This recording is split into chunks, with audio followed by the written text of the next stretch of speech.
Why emotionally intelligent people never explain themselves. The quiet power of self-validation and authentic living. Preface.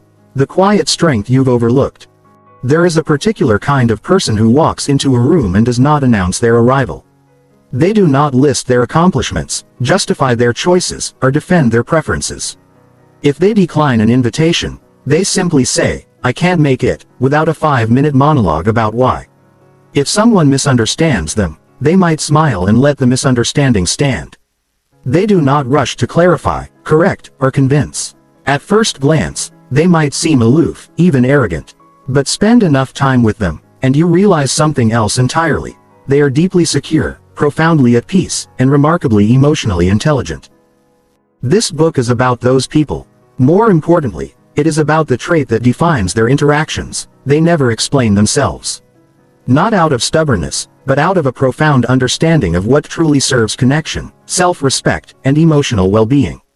They have cracked a code that the rest of us spend decades scrambling to decipher, that constant justification is a cage, not a key. And that the most powerful communication often contains no explanation at all. I wrote this book because I was once the opposite of that person.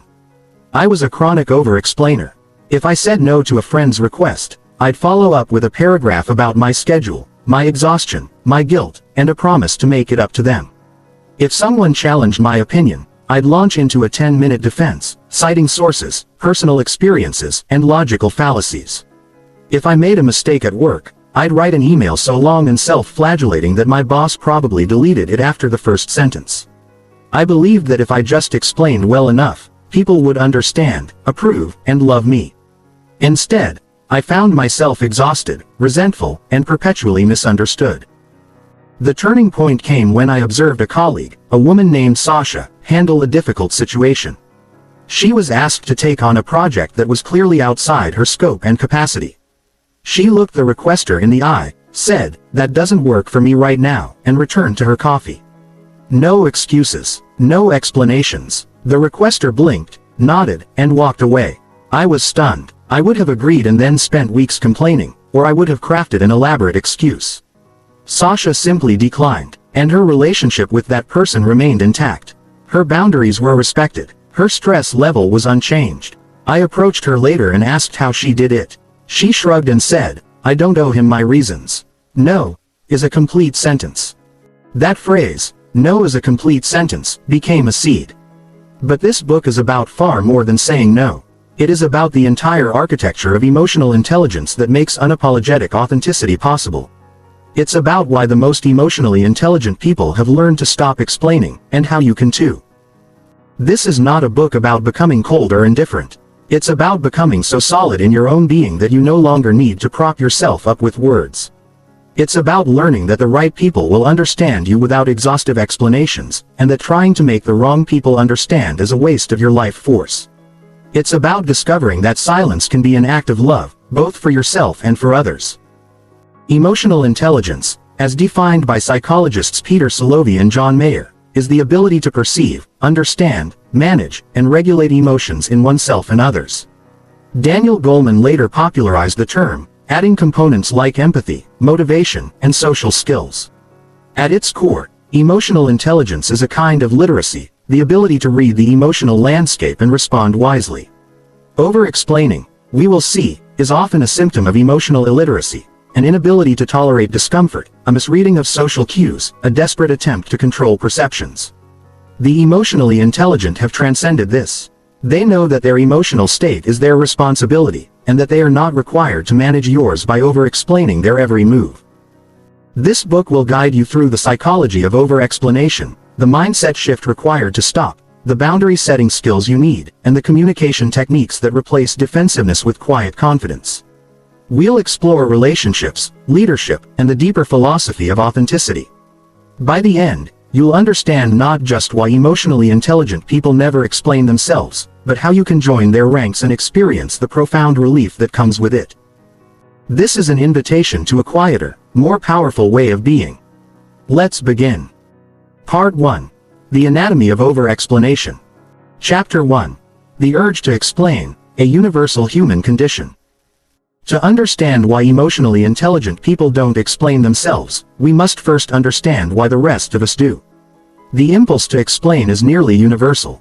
Observe a toddler who has just spilled their juice. Before any reprimand, they launch into a stream of garbled justification. I was trying to get the cup and it slipped and I didn't mean to and the table was wet. They are not yet fully verbal, but they already feel the need to defend their actions. This drive is deeply ingrained. It is born from our fundamental need for belonging and safety. Human beings are social creatures.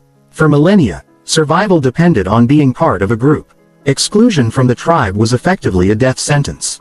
Our brains evolved to be exquisitely sensitive to signs of rejection, disapproval, or misunderstanding. When we act in a way that might be questioned, a primitive alarm goes off. Clarify now, or risk exile. Explanation becomes a tool to repair any perceived rupture in social bonds. We explain to reassure the group that we are still one of them, still cooperative, still safe. This drive is amplified by our capacity for theory of mind, the ability to understand that others have thoughts, beliefs, and perspectives different from our own.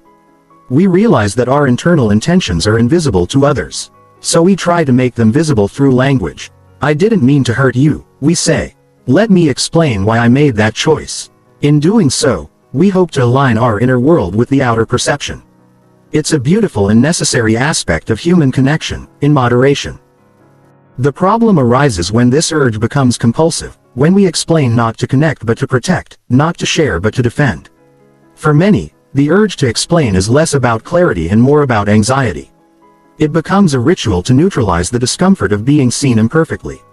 We imagine that if we just find the right words, the discomfort will vanish. So we keep talking, hoping to talk our way into safety. Consider the simple act of being a few minutes late to a meeting. The over-explainer enters flustered, already launching into a saga about traffic, parking, a phone call, an alarm that didn't go off. The emotionally intelligent person enters quietly, nods an apology, and takes a seat. Why the difference? The over-explainer's anxiety is so high that they perceive lateness as a catastrophic threat to their social standing. They must repair it immediately with a flood of context. The emotionally intelligent person recognizes that everyone is occasionally late, that an elaborate story often draws more attention to the lateness, and that a simple, calm acknowledgement is more respectful of everyone's time. They trust that their inherent value isn't at stake over a few minutes. The urge to explain also stems from a misunderstanding of responsibility. We often feel responsible for other people's emotional reactions.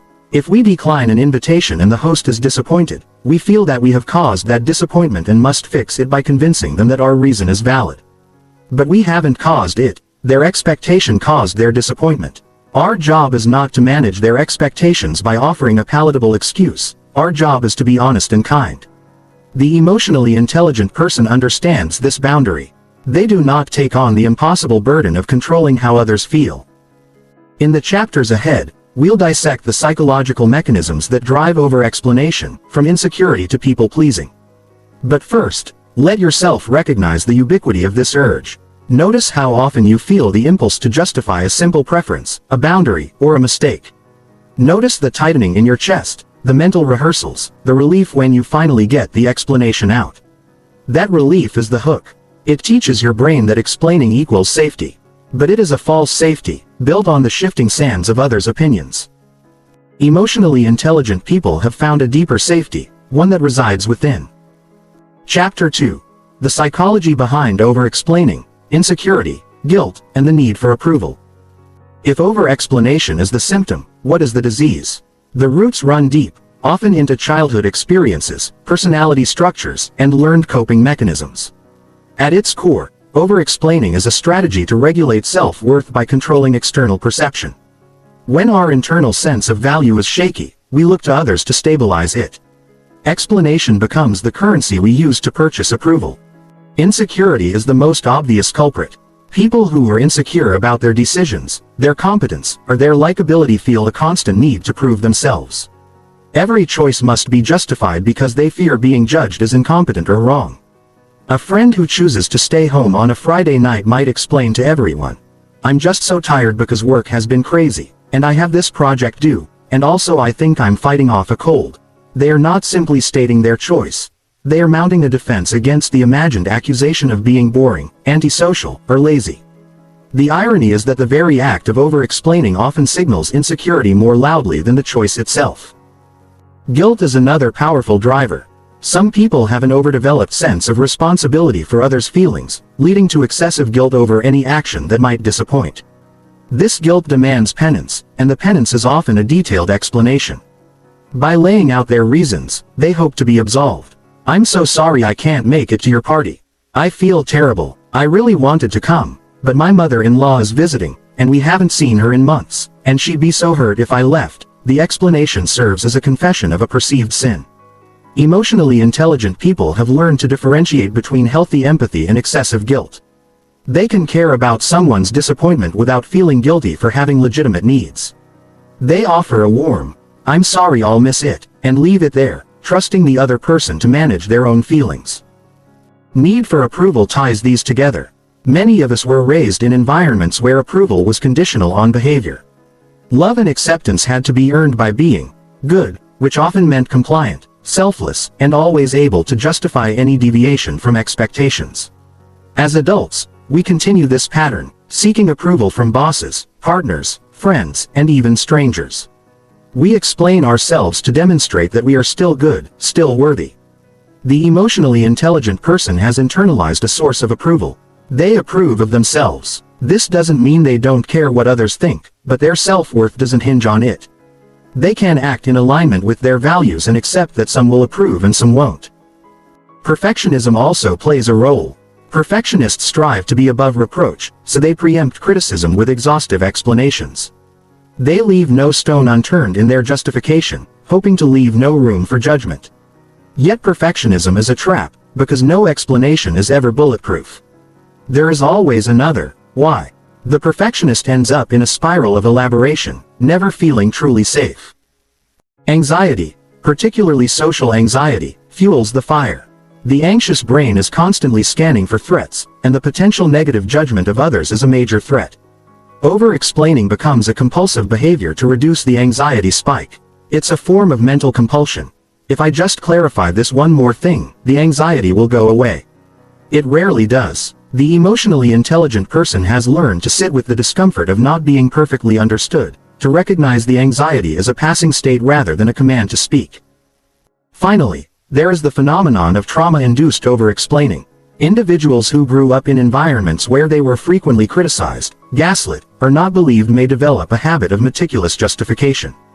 They had to prove their reality to survive. As adults, they continue to offer evidence for their feelings, choices, and perceptions, even when no one is asking. For these individuals, stopping the explanation can feel like a loss of control or a dangerous act of vulnerability. Part of the healing journey is learning that today's relationships can be safe without that level of defense. Understanding these psychological roots is the first step to pulling them out. When you feel the urge to explain rising, you can ask yourself, is this insecurity, guilt, a need for approval, perfectionism, or an old protective habit? Naming the driver weakens its grip. You can then choose a different response, one rooted not in fear, but in quiet confidence. Chapter 3. The Social Conditioning, How We're Taught to Justify Our Existence. We are not born over-explainers, we are made. Social conditioning shapes us from the earliest moments, teaching us that we must account for ourselves to be acceptable. This conditioning varies by culture, gender, and family dynamics, but its message is consistent. Your choices are up for public review, and you must provide satisfactory evidence for them. Gender conditioning plays a significant role. Women, in particular, are often socialized to be agreeable, nurturing, and accommodating. Saying no without a good reason is seen as selfish or unfeminine. From girlhood, many women learn that a simple, "I don't want to," is insufficient.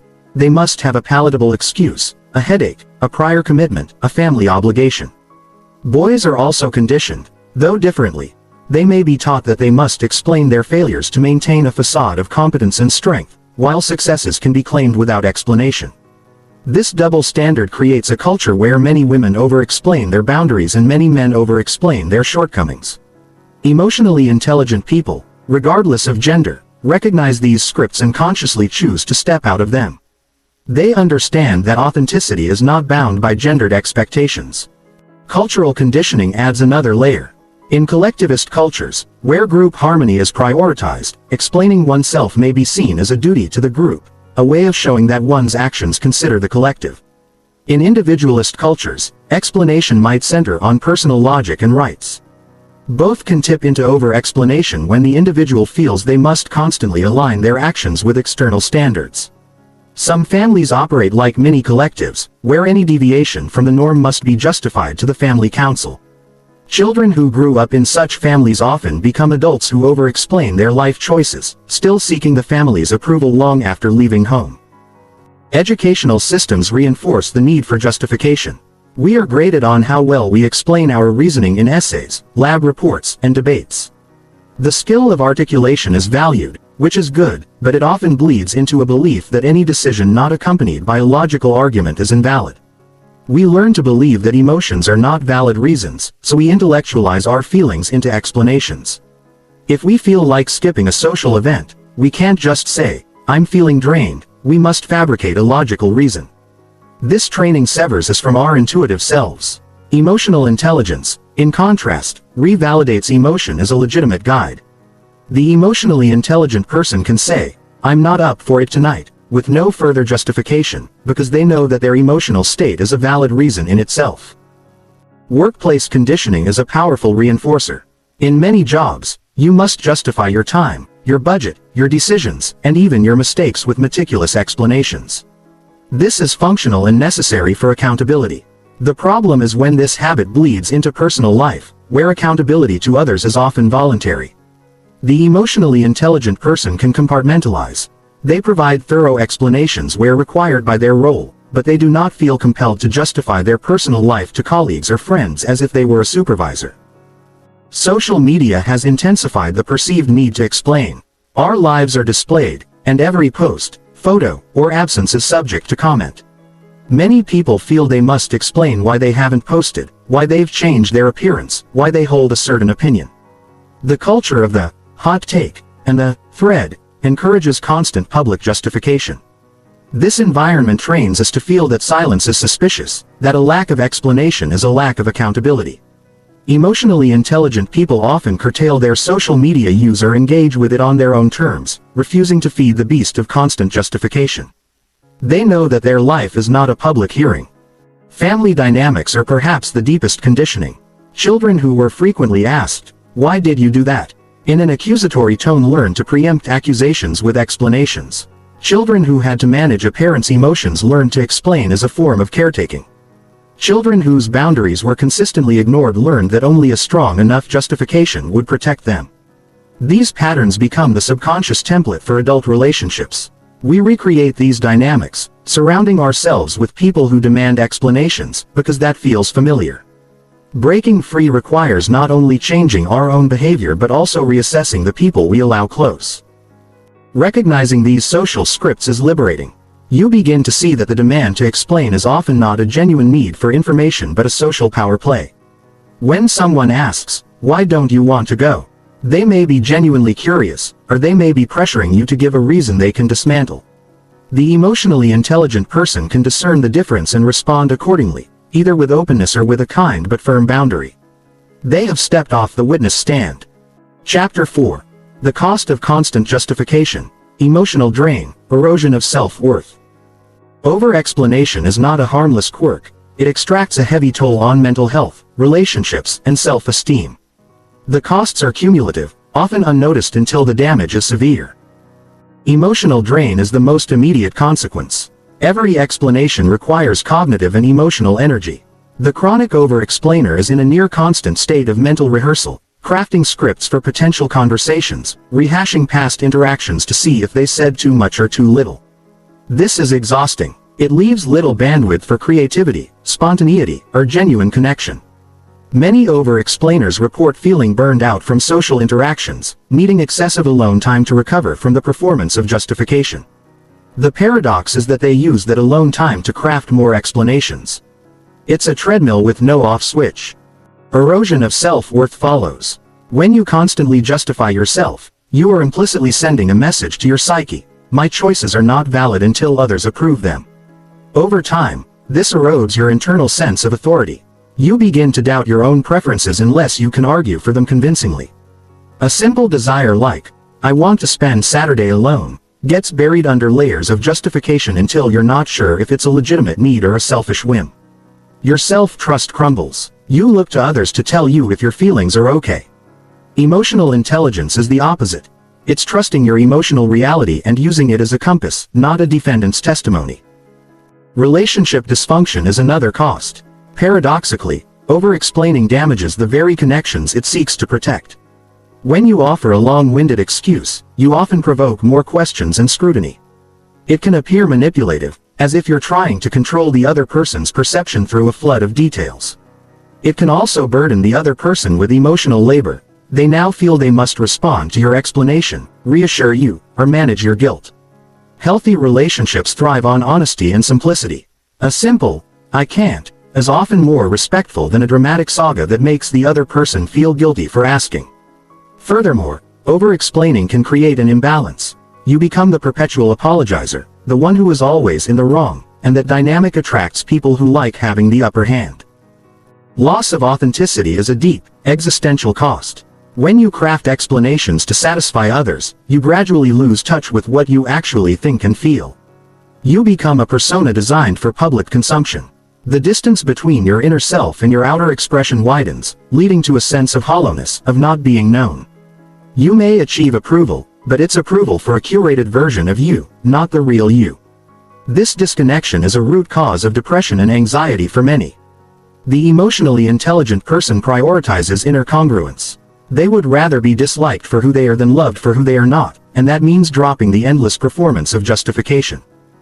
Missed opportunities arise because over-explanation eats time and mental space. How many hours have you lost crafting the perfect text message to decline an invitation, time that could have been spent on a hobby or with loved ones?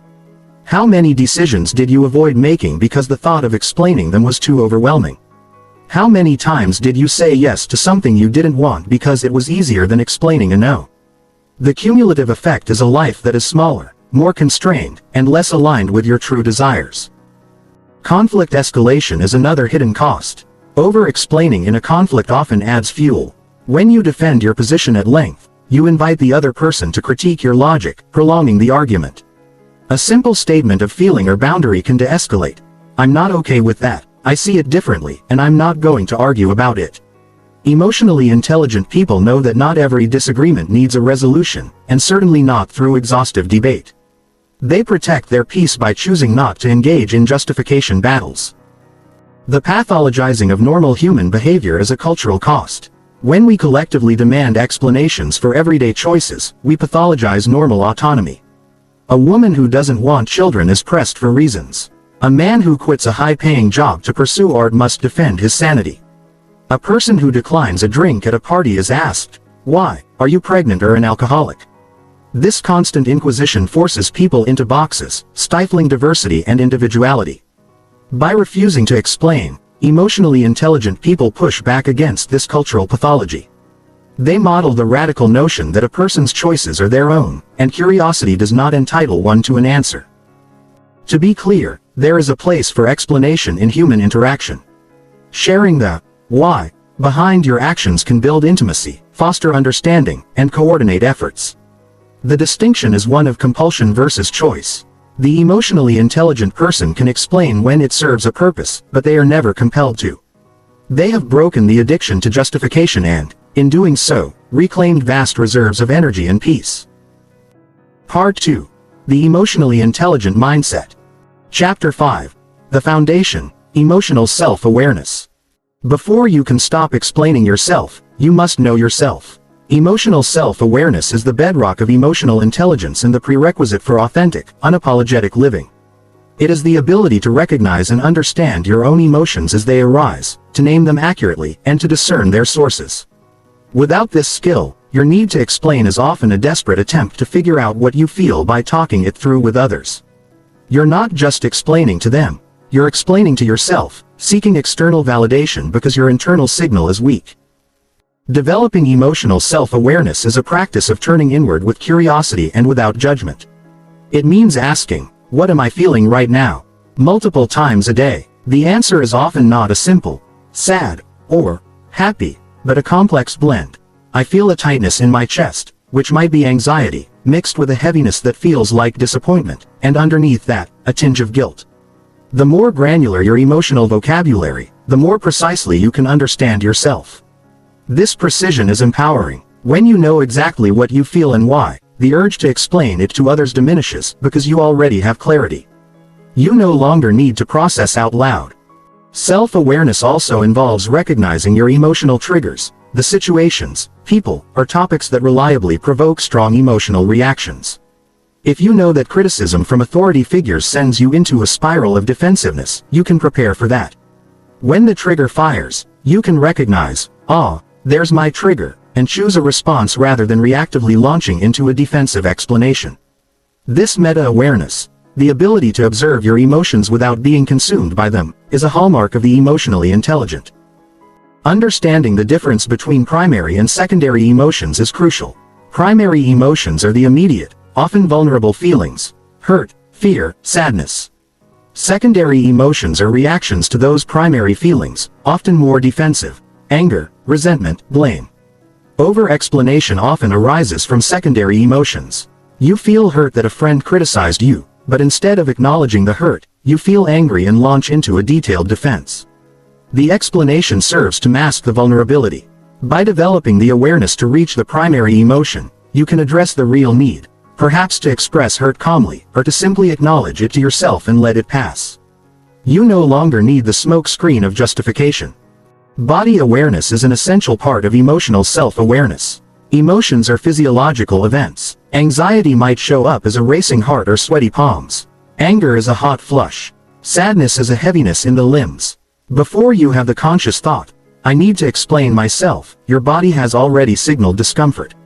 Learning to notice these bodily signals gives you an early warning system. When you feel that flutter of anxiety at being asked a question, you can breathe into it and pause before your mouth opens. That pause is the space where emotional intelligence lives. Self-awareness also extends to knowing your values, the principles that are most important to you. When you have a clear values system, decision-making becomes simpler, and the need to explain decreases. If one of your core values is health, then declining a late-night outing because it interferes with your sleep schedule is in alignment with your values, not a rejection of your friends. You don't need to explain because your choice is self-validated. Spend time articulating your values in various domains: relationships, work, health, personal growth, community. Write them down. When you act in alignment with them, you can rest in that alignment, regardless of others' opinions. Journaling is a powerful tool for building self-awareness. By writing down your thoughts and feelings without censorship, you become your own listener. Over time, you'll notice patterns. Whenever I spend time with this person, I feel the need to justify my choices. Why? Journaling helps you process emotions internally, reducing the need to process them externally. It's like having a conversation with yourself that leaves you feeling understood and clear. Many over-explainers find that a consistent journaling practice dramatically reduces their urge to overshare with others. The journey to emotional self-awareness is ongoing. There is always more to discover about the landscape of your inner world. But even a modest increase in self-awareness yields immediate benefits. You'll catch yourself mid-explanation and realize, I'm explaining because I'm feeling insecure, not because this person needs to know. And in that moment, you have the power to stop, smile, and say, actually, that's all I have to say about that. Chapter 6. Self-regulation, mastering the inner storm. Emotional self-awareness is the flashlight, self-regulation is the steering wheel. Once you recognize that an urge to explain is driven by anxiety, guilt, or insecurity, you need the capacity to regulate that emotion so it doesn't dictate your behavior. Self-regulation is not suppression. It's the ability to experience an emotion without being compelled to act on it. It's the difference between feeling the anxiety and still choosing silence, feeling the guilt and still holding your boundary. The first step in self-regulation is learning to expand your window of tolerance for discomfort. Over-explanation is often an immediate reaction to the discomfort of a pause, a questioning look, or a direct challenge. The discomfort feels intolerable, so you rush to fill the silence with words to make it go away. By gradually training yourself to sit with discomfort, you expand your capacity. Start small. The next time you're in a conversation and there's a lull, don't fill it. Notice the urge to speak and just let it be. Feel the discomfort in your body. Breathe. The silence will pass, and you'll discover that nothing catastrophic happens. Over time, you can apply this to more charged situations. When someone questions your decision, pause for 3 full breaths before responding. That pause gives your prefrontal cortex, the rational brain, time to catch up with your amygdala's alarm. Breathing techniques are a practical tool for self-regulation. When the fight or flight response activates, your breathing becomes shallow. By consciously taking slow, deep breaths, you signal to your nervous system that it's safe. A simple technique is box breathing. Inhale for 4 counts, hold for 4, exhale for 4, hold for 4. Practice this regularly in calm moments so it becomes accessible when you need it. When you feel the urge to explain mounting, take 1 box breath. It can be done subtly, without anyone noticing. That small reset can give you the clarity to choose a brief, unapologetic response. Cognitive reframing is another powerful regulation strategy. The urge to explain is often driven by catastrophic thoughts. If I don't explain, they'll think I'm rude, they'll hate me, I'll be alone. These thoughts are cognitive distortions. Reframing involves challenging them with more balanced perspectives. If they think I'm rude for having a boundary, that's their interpretation. People who truly care about me will respect my no. I will survive their disappointment. You don't have to eliminate the anxiety, but you can talk back to it. Over time, the balanced thoughts become more automatic. Labeling the emotion is a well-researched technique for reducing its intensity. fMRI studies show that putting feelings into words, called affect labeling, diminishes the response of the amygdala. When you notice the urge to explain, you can mentally say, "This is anxiety," or "This is the need for approval." That simple act of labeling shifts processing from the emotional center to the more analytical prefrontal cortex, dampening the urgency. You might even say it out loud in a lighthearted way if appropriate. "I notice I'm feeling the urge to over-explain right now, so I'll just leave it at that." This honest acknowledgement can diffuse the tension for both you and your listener. Physical movement can help regulate intense emotions. If you feel overwhelmed by the need to justify after a triggering interaction, go for a walk, do some stretching, or engage in any rhythmic physical activity. The bilateral stimulation helps process the emotion and brings your nervous system back to baseline. You can then decide, from a calmer state, whether any explanation is truly needed. Often, it won't be. Developing a self-soothing repertoire is essential. What activities or sensory experiences calm you down? It might be listening to a particular song, feeling a textured object, smelling a calming scent, or visualizing a peaceful place. Build a toolbox of these soothers and use them preemptively before entering situations where you know you'll be tempted to over-explain. Arrive already grounded, and the temptation will be weaker. Ultimately, self-regulation is about building trust with yourself. You learn that you can feel uncomfortable and still be okay. You can disappoint someone and still be safe. You can leave something misunderstood and still be whole. Each time you resist the compulsion to explain and survive the emotional aftermath, you build self-efficacy. The inner storm passes, and you remain standing. This is the quiet heroism of emotional intelligence. Chapter 7. Internal Locus of Control. You are the author of your life. Psychologist Julian Rotter introduced the concept of locus of control, referring to the degree to which people believe they have control over the outcomes of events in their lives.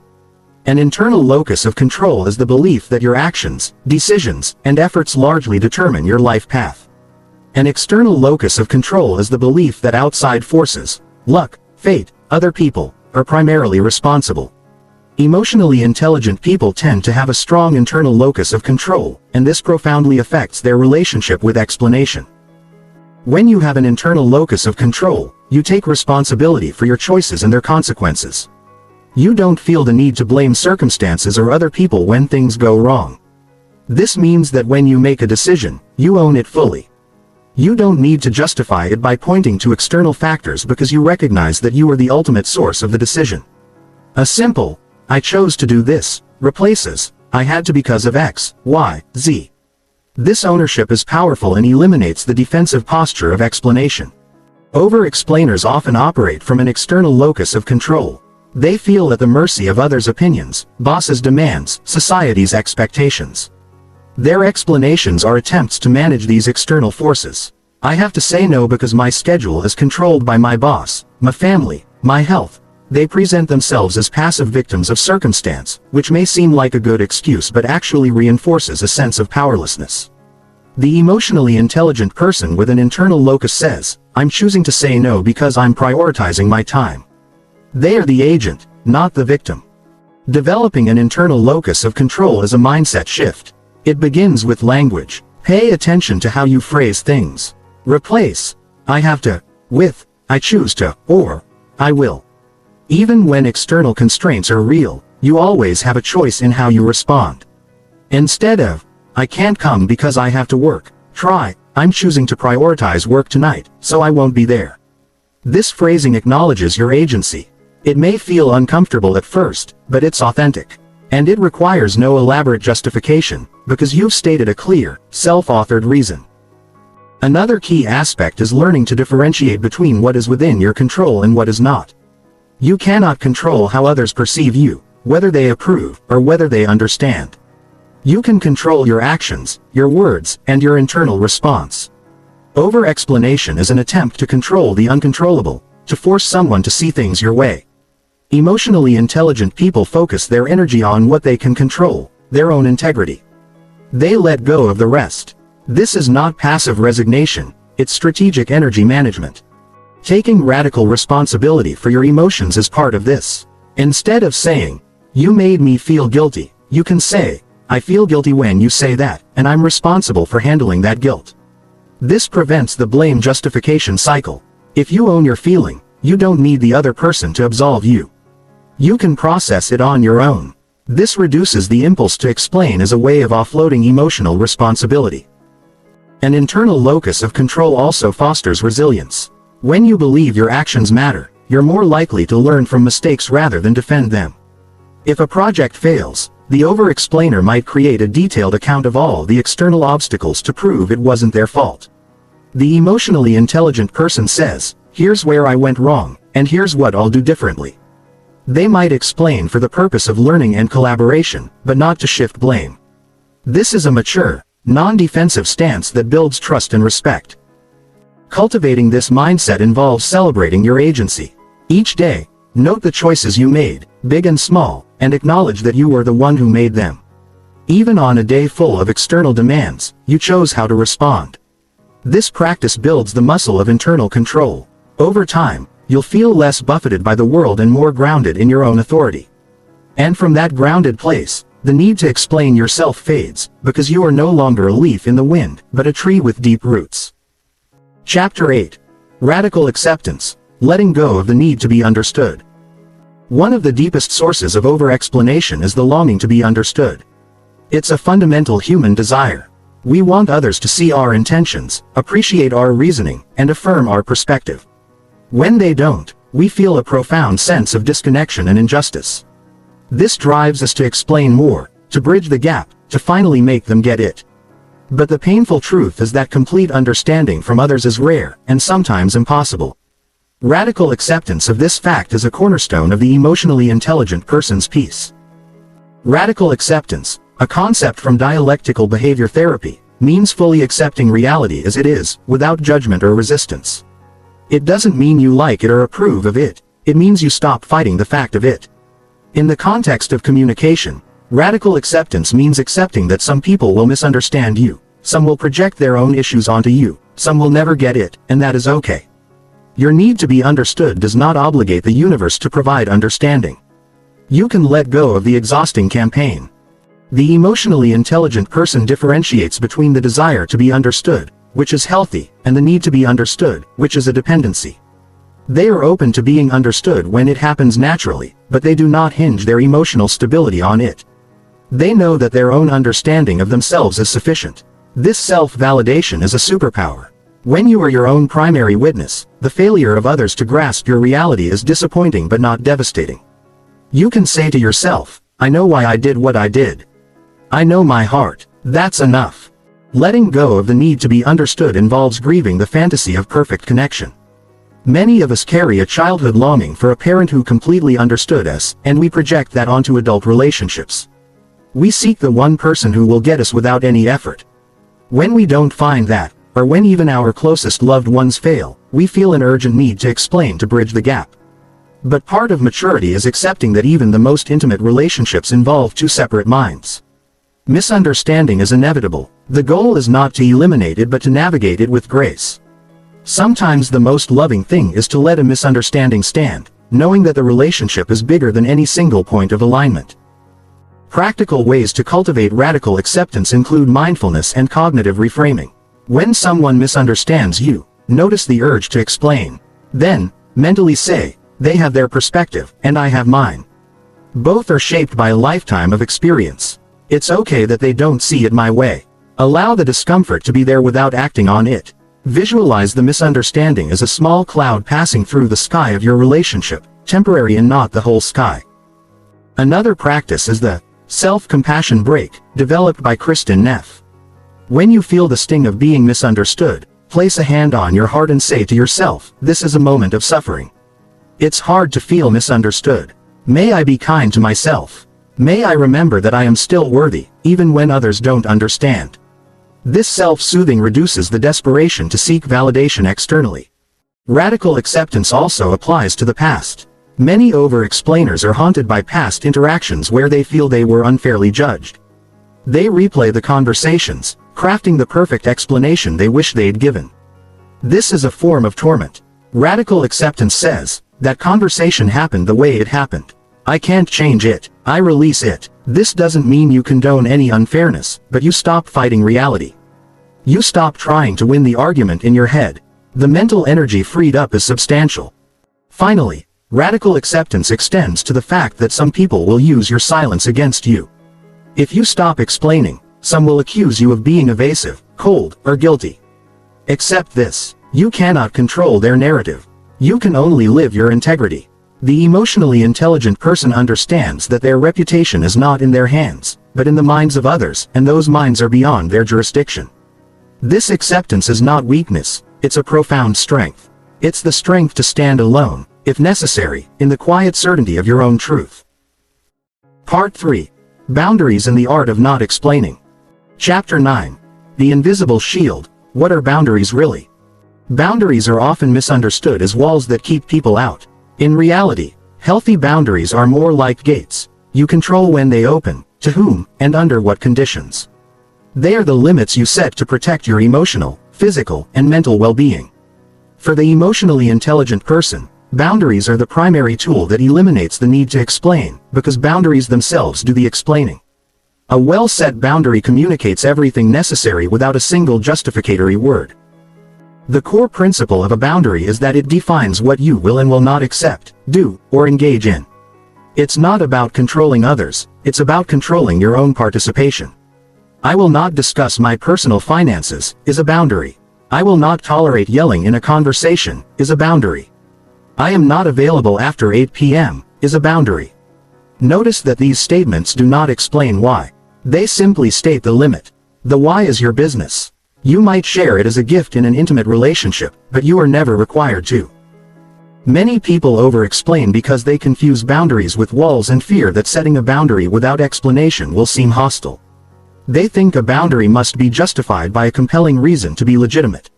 But the legitimacy of a boundary comes from your sovereignty over your own life, not from external validation. You don't need a doctor's note to set a bedtime. You don't need a therapist's approval to limit contact with a draining friend. You are the authority. Emotionally intelligent people have fully internalized this authority. They set boundaries because they are the experts on their own needs, not because they can cite supporting evidence. Setting boundaries without explanation is an act of self-respect that teaches others how to treat you. When you give a long explanation, you imply that the boundary is up for debate. You invite the other person to poke holes in your reasoning. Oh, you're tired, but this won't take long. You're busy. What are you doing? By contrast, a simple, I'm not available, closes the door to negotiation. It's not rude, it's clear. And clarity is kindness. It saves the other person from the exhausting dance of trying to find a reason they'll accept. The guilt that arises when setting a boundary without explanation is a product of conditioning, not a sign that you're doing something wrong. You've been taught that you must be universally available and agreeable. When you set a boundary, the old programming flares up as guilt. The emotionally intelligent person notices the guilt, allows it, and proceeds anyway. They know that guilt is a feeling, not a fact. Over time, with practice, the guilt diminishes, replaced by a sense of empowerment. There are different types of boundaries: physical, emotional, time, intellectual, material. All can be set without explanation. Please don't hug me. I'm not comfortable talking about that. I have 5 minutes to chat, then I need to go. Let's agree to disagree. I can't lend you money. Each of these is a complete statement. The response to why can be a gentle, "That's just what works for me," or simply, "I'm not going to go into that." If the person persists, they are violating your boundary, and you can reinforce it. "I've said all I'm going to on that." The emotionally intelligent person is not afraid to repeat the boundary calmly, like a broken record, without escalation or justification. Boundaries are also an act of love for others because they model self-care. When you set a boundary with grace and without over-explanation, you give others permission to do the same. You create a culture of mutual respect. Think of the relief you felt when someone declined an invitation with a simple, "Thanks, but I can't make it," without a litany of excuses. You respected them more, not less. Their simplicity signaled that they trusted you to handle their no. That trust is a gift. Chapter 10. Saying no without an essay, the power of a simple decline. The word, no, might be the most difficult one in many vocabularies. It carries the weight of potential disappointment, conflict, and rejection. So we pad it with fluff. "I'd love to, but," followed by an elaborate rationale. We hope the rationale will soften the blow, but it often backfires. The emotionally intelligent person has mastered the art of saying no cleanly, kindly, and without the essay. Why is a simple no so powerful? It communicates self-respect. It says, "My time and energy are valuable, and I make decisions about them deliberately." It communicates clarity. No mixed messages, no false hope. It communicates trust in the relationship. "I believe we can survive my no without a long justification." And it sets a precedent that your no is not the start of a negotiation. The fear that a simple no will damage relationships is largely unfounded in healthy dynamics. People who respect you will respect your no. People who don't will react negatively regardless of the explanation. In fact, over-explaining can provoke more pushback from those who see it as a weakness to exploit. A simple no leaves less to argue with. You're not giving them a "but" to solve. You're just stating a fact. There are many graceful ways to say no without explanation. "Thank you for thinking of me, but I can't. I'm going to pass on that. That doesn't work for me. I'm not available. I have a prior commitment." That commitment can be to yourself, to rest, to your family. It's not their business to audit your commitments. "I'm going to say no this time. I'm not comfortable with that. I'd rather not." Each of these is a complete answer. Notice the absence of "because." If pressed, you can respond with a gentle but firm, "I just can't," or "It's personal," or "I'm not going to get into the details." The broken record technique works wonders here. Calmly repeat your core message without adding new information. Practicing the art of saying no is essential. Start with low-stakes situations. Decline a request from a telemarketer without explanation. Say no to a dessert menu without a dietary lecture. Then move to medium stakes. A social invitation from an acquaintance, a request to volunteer for a small task. Build the muscle. Notice the discomfort and let it pass. Celebrate each no as a victory of self-respect. It's important to distinguish between a simple no and a rude no. A simple no is delivered with a kind tone, perhaps a smile, and often paired with thanks. "Thank you for the invitation, but I can't make it." The rudeness is not in the brevity, it's in the contempt or coldness. You can be warm and brief. Warmth is communicated non-verbally. Your tone and body language can convey that you still value the person while declining their request. This combination, warmth plus brevity, is the hallmark of the emotionally intelligent refusal. Handling the guilt after saying no is a solo mission. Don't look to the other person for absolution. That's just another form of explanation. Sit with the guilt, breathe through it, and remind yourself that you have the right to set limits. Over time, the guilt will diminish as you accumulate evidence that the world doesn't end when you say no. In fact, your relationships may improve because your yeses become more meaningful. When you do say yes, it's fully and willingly, not out of obligation or fear. Chapter 11. Silence is a statement, communicating through presence. In a world that equates communication with talking, silence can feel like a void that must be filled. But silence is not an absence of communication, it is a profound form of it. Emotionally intelligent people understand that what they don't say often carries more weight than what they do. They wield silence not as a weapon of passive aggression, but as a tool of presence, boundary, and wisdom. Silence can communicate confidence. When someone makes a critical or probing remark and you simply look at them with a calm, steady gaze, you are saying, "I am not threatened by your words. I do not need to defend myself." This can be far more powerful than any verbal rebuttal. The other person's words hang in the air, often leading them to self-reflect or backtrack. This is especially effective in negotiations or arguments. The person who speaks first after a silence often gives ground. The emotionally intelligent person is comfortable letting the silence extend, not to manipulate, but to allow the natural pressure of the moment to do its work. Silence can communicate respect for another's process. When someone is sharing something vulnerable or difficult, the urge to fill their pauses with advice, analysis, or reassurance can be strong. But often, what they most need is to be heard, to have space to find their own words. An emotionally intelligent listener gives the gift of silence, demonstrating, "I'm here, I'm not going anywhere, take your time." This form of silence deepens connection far more than a rush to explain or fix. Silence can be a form of self-care. When you are emotionally flooded, angry, hurt, overwhelmed, your first words are often not your wisest ones. The emotionally intelligent person knows to take a time out, to say, "I need a moment," or simply to pause and breathe. This silence prevents the cascade of defensive over-explanation that often escalates conflict.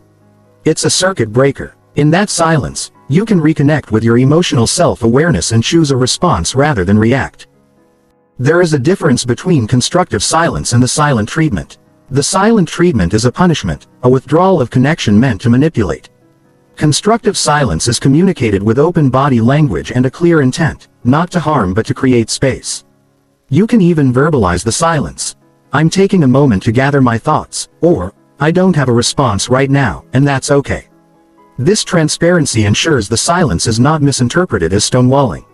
Learning to be comfortable with silence requires practice, especially if you've been conditioned to fill every pause. Start by intentionally inserting a 2-second pause before you respond in conversations. Notice the urge to jump in, and let it pass. Experience that the world doesn't collapse. Then extend that to longer pauses. In group settings, allow others to fill the silence. You don't have to be the conversational savior.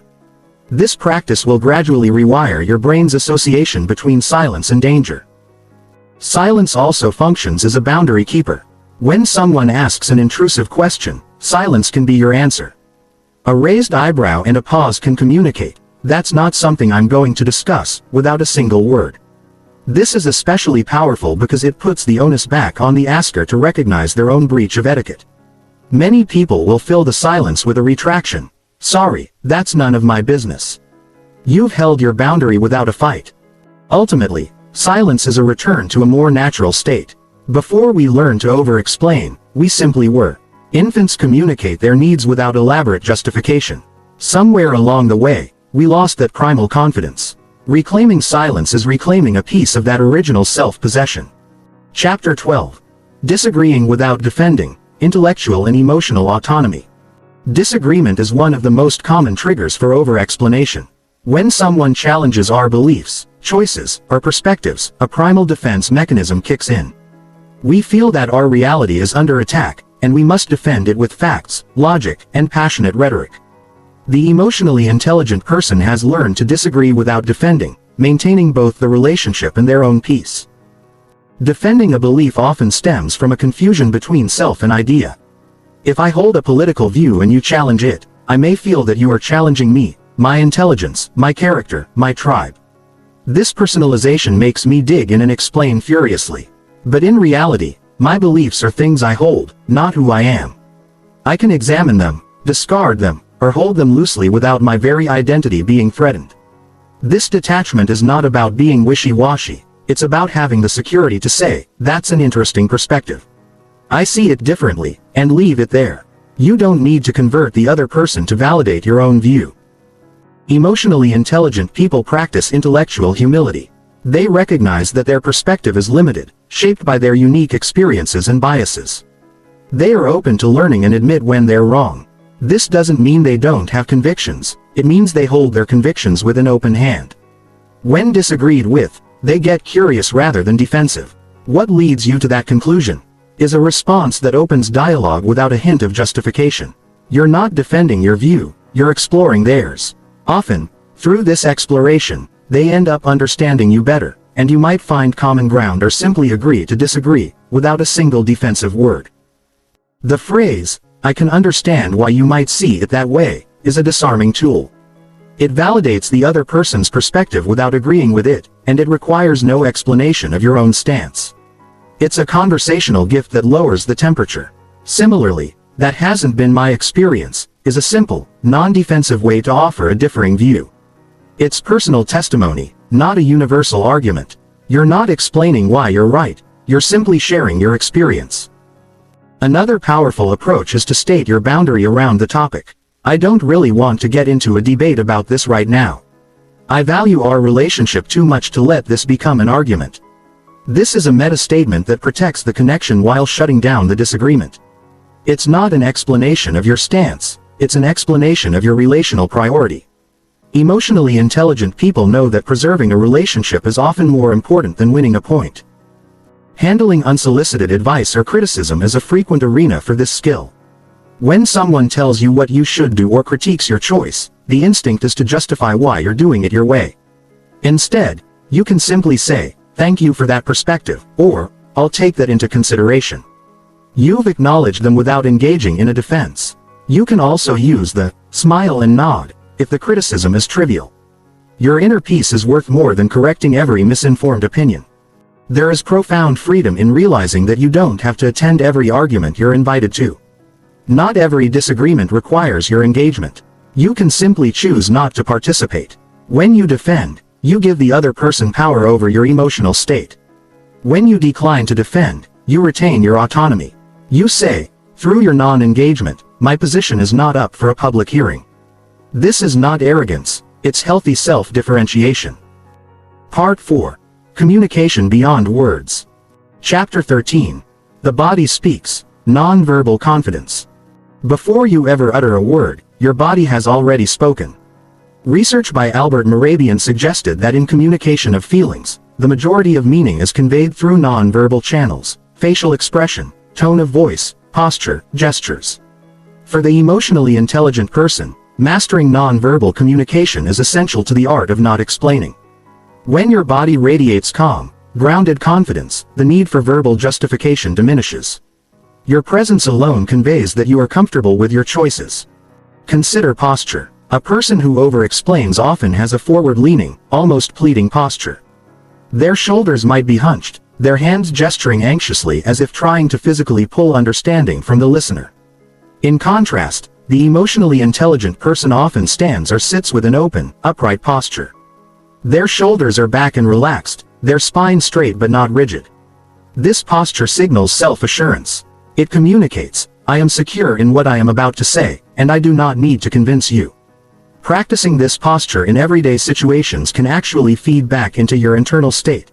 The power posing effect, while debated, suggests that expansive posture can increase feelings of confidence.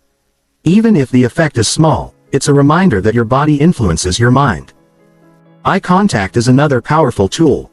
Over-explainers often either avoid eye contact out of shame or lock eyes intensely seeking approval. The emotionally intelligent person uses steady, comfortable eye contact that communicates presence and sincerity. When saying a simple, "No, thank you," maintaining calm eye contact with a gentle smile underscores the completeness of the statement. It says, "This is my answer, and I'm comfortable with it." If you look down or away while saying it, you invite doubt. Practice delivering short, boundaried statements while looking in the mirror, holding your own gaze. Get comfortable with seeing yourself be direct. Voice tone and pace are critical.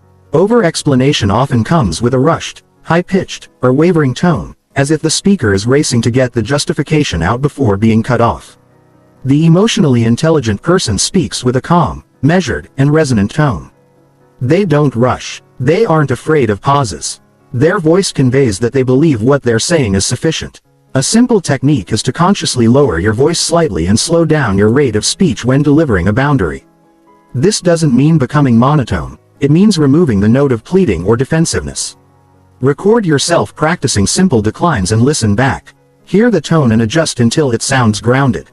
Facial expressions should align with the message. A simple no with a warm, slightly apologetic smile can soften the boundary while maintaining its firmness. You don't need to look severe to be firm. The warmth says, I still care about you, while the brevity says, this is my limit.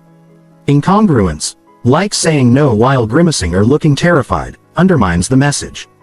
The practice of emotional self-awareness helps here. By managing your internal anxiety, your face will naturally reflect more calm. Gestures can enhance or detract. Fidgeting, wringing hands, or touching your face signal anxiety. Intentional, still hands signal composure. When you are not explaining, you can simply rest your hands calmly, perhaps folded in your lap or at your sides. This stillness is a non-verbal exclamation point on your complete sentence. It says, there's nothing more to add. Finally, breath. Your breathing pattern is a non-verbal signal that others pick up unconsciously. Shallow, rapid chest breathing signals stress, which may make others sense an opening to push further. Deep, diaphragmatic breathing signals regulation. Before entering a situation where you'll need to assert a boundary, take a few minutes to breathe deeply and center yourself. Your calm will be felt, and it will communicate that your decision is not born of anxiety but of clarity. By aligning your non-verbal communication with your verbal commitment to not over-explain, you create a powerful, congruent message. You become a person who doesn't need to explain because your entire being is an explanation of someone who knows who they are and what they stand for. Chapter 14. The Power of I Statements, Owning Your Experience Without Justification. In communication, the simplest linguistic shift can dramatically reduce the impulse to explain. I Statements are a classic tool in conflict resolution and assertiveness training, and they are indispensable for the emotionally intelligent person. An I statement expresses your own feelings, needs, or experiences without blaming or evaluating the other person. It inherently requires no justification because it is a statement of personal truth, not a debatable claim. The traditional formula is, I feel emotion when situation because need. For example, I feel frustrated when meetings start late because I value efficiency. Even this can be simplified. The key is that you are owning your experience. You are not saying, you are rude for being late, which would require justification and invite debate. You are stating your internal reality, which is indisputable. No one can argue with, I feel frustrated. They might argue with your assessment of the situation or the reason, but the feeling is yours and needs no defense. In the context of not explaining yourself, I statements allow you to set boundaries without the because being a list of external excuses. I'm not going to make it tonight. I need some time to recharge. The word need is powerful. Needs are non-negotiable. You don't justify a need, you state it. If someone asks why you need to recharge, you can simply say, that's just what I need right now. The conversation ends there. You've anchored the boundary in your internal state, not in the validation of your schedule. I statements also prevent the accusatory you that triggers defensiveness in others. When you say, you always demand explanations, the other person will likely demand you prove it. When you say, I feel uncomfortable when I'm asked to explain personal decisions, you're sharing your experience. The other person is less likely to become defensive and more likely to hear you. This doesn't guarantee they'll respect it, but it shifts the dynamic from courtroom to sharing circle.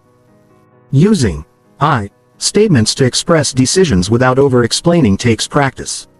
Instead of, I can't come because my sister is in town and she's only here for one night and I promised her dinner, try, I'd love to, but I have plans with my sister that I'm prioritizing. The I'm prioritizing is an I statement of values. It's clean and true. Instead of, sorry I'm late, traffic was terrible on the 405, there was an accident and then, try, I'm sorry I'm late. I didn't leave enough time for traffic. I'll plan better next time. This owns the responsibility rather than blaming traffic. It's a brief explanation that takes ownership without excessive detail. I statements can also be used to deflect intrusive questions. If someone asks why you're not drinking, a simple, I'm not in the mood for it tonight, or, I'm enjoying my water, thanks, is an I statement that closes the topic. You don't need to explain your relationship with alcohol. Similarly, Why did you leave that job? I decided it wasn't the right fit for me anymore. That's an I statement of decision. It's not a defensive list of the job's faults. Ultimately, I statements reinforce an internal locus of control. You are the source of your feelings, needs, and choices. This is profoundly empowering. You no longer present yourself as a victim of circumstances needing to explain how the universe conspired against you. You are a conscious agent, and your statements reflect that. This shift alone will reduce your over-explaining by half. Chapter 15. Curiosity over justification. Redirecting conversations. One of the most elegant ways to avoid explaining yourself is to turn the focus back on the other person with genuine curiosity. When someone asks a question that feels like a demand for justification, answering with a question, asked in a spirit of openness, not defensiveness, can shift the dynamic entirely. Emotionally intelligent people are masters of this conversational jujitsu. For example, if a colleague asks, "Why did you handle that client call that way?" A defensive over-explainer might launch into a detailed account of their reasoning. An emotionally intelligent person might respond with curiosity, "What about the call raised a concern for you?" Or, "Can you tell me more about what you're thinking?" This does several things. It acknowledges the other person's interest without giving a preemptive defense. It gathers information. Perhaps there's a real issue to discuss, or perhaps they're just curious. And it models a non-defensive, collaborative stance. In personal contexts, curiosity can disarm intrusive questions. "When are you two going to have kids?" a relative asks. An over-explanation might involve a medically detailed, emotionally raw account of fertility struggles or a defensive lecture on personal choice. An emotionally intelligent response with curiosity. "That's such a common question. What makes you ask that now?" Or, "What does having kids mean to you?" This gently places the focus back on the asker, often making them realize the invasiveness of their question without a confrontation. It also preserves your privacy without a wall. Curiosity can also be directed inward as a self-check. When you feel the urge to explain, you can pause and ask yourself, "Why do I feel I need to explain this? What am I hoping to get from this explanation? Is this person actually asking for an explanation, or am I projecting that?" Often, we over-explain to preempt a judgment that hasn't even been made.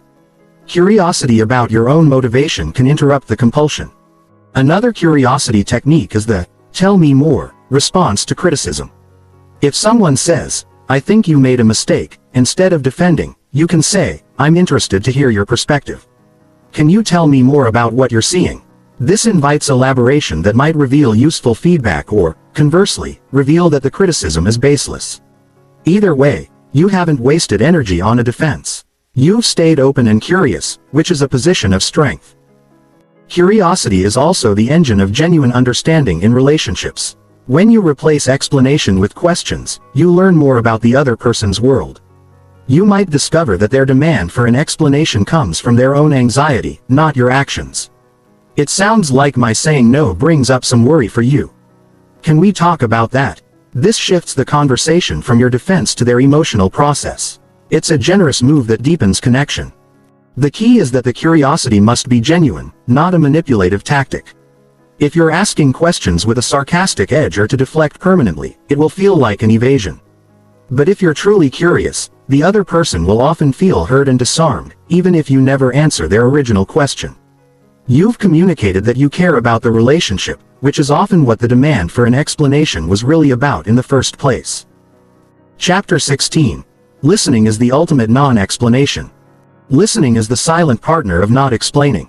When you are a deep, active listener, you create a space where others feel so heard that they are less likely to demand explanations from you.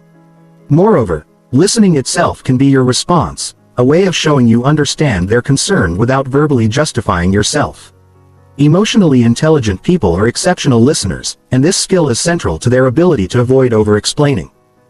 Active listening involves fully concentrating on what the other person is saying, rather than mentally preparing your defense. When someone expresses displeasure or confusion about your actions, listen to their entire statement.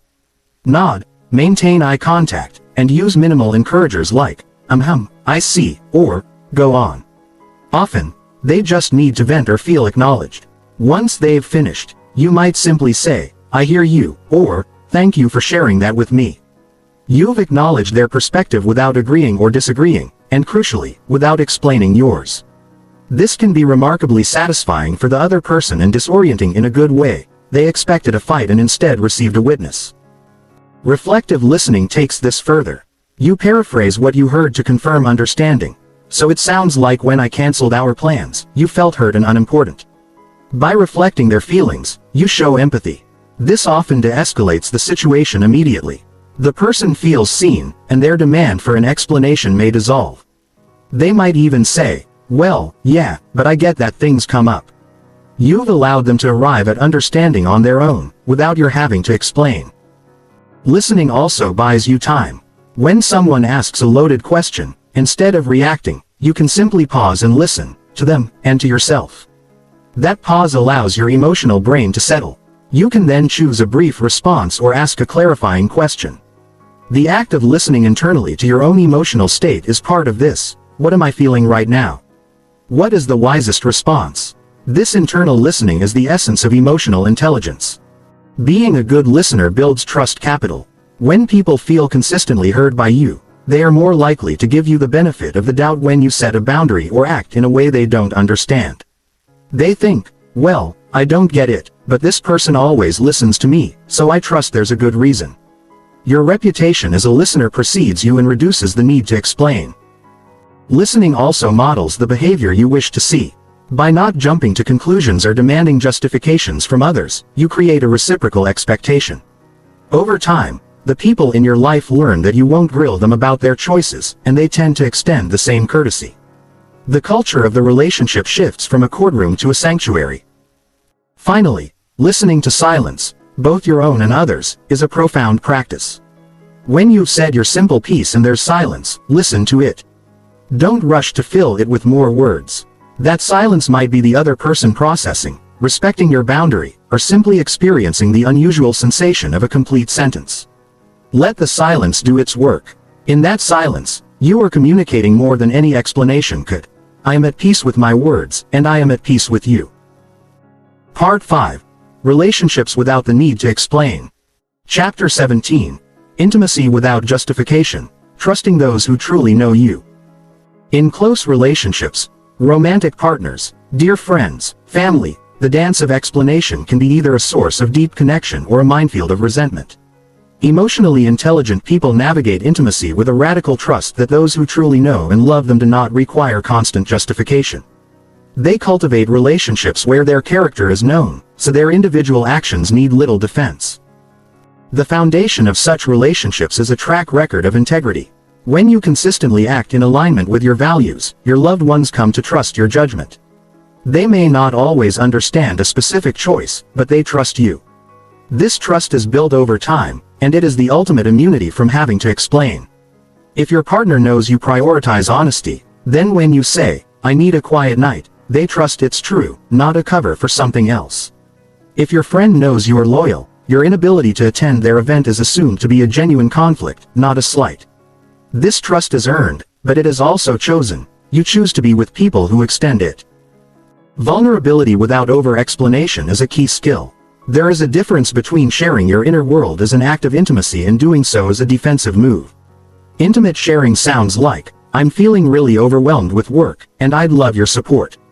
Defensive sharing sounds like, "I can't hang out because I have this project, and my boss is breathing down my neck, and you know how it is with the economy." The former invites connection, the latter invites scrutiny. Emotionally intelligent people lean into the former. They express their needs and feelings directly, trusting that the relationship can hold that vulnerability without requiring a PowerPoint presentation. They also extend the same grace to their loved ones. They don't demand explanations for every mood, decision, or mistake. When a partner says, "I had a bad day," they don't immediately demand details or demand to know why they're in a bad mood. They offer support and let the story unfold if it's ready to be shared. This creates a safe space where neither party feels they must justify their inner experience. The relationship becomes a haven from the world's demands for explanation, not another source of them. Inevitably, misunderstandings will arise. The difference in an emotionally intelligent relationship is the response. Instead of a spiral of accusations and defenses, there is a pause. One person might say, "I'm feeling a disconnect. Can we talk about what happened from your perspective?" The other listens, reflects, and then shares their own perspective without blame. There is room for disagreement without a demand for one party to be wrong. The goal is not to win but to understand and reconnect.